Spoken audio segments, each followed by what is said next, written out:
È stata aggredita sotto casa da una baby gang, minori che hanno accerchiato la 59enne a Camisano Vicentino, l'hanno minacciata e fatta cadere a terra per rubarle il cellulare, caduta che le ha procurato delle abrasioni. I responsabili, tutti minorenni, sono stati rintracciati dai carabinieri e uno di loro ha aggredito anche un militare, giudicato guaribile in 10 giorni.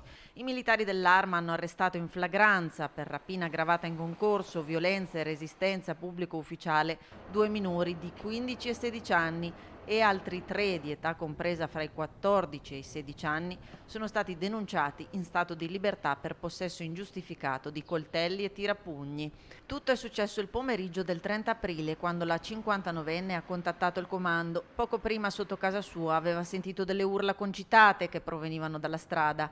Scesa per verificare cosa stesse accadendo, in base alle ricostruzioni delle forze dell'ordine sarebbe stata accerchiata da un gruppo di ragazzi. Mentre uno degli arrestati la offendeva e la minacciava, il secondo le rubava il telefono cellulare facendola cadere. A questo punto i giovani si sono dileguati. 4 di loro sono stati bloccati a poca distanza, il quinto, successivamente riconosciuto dalla vittima come autore della rapina, per evitare il controllo ha aggredito uno dei militari.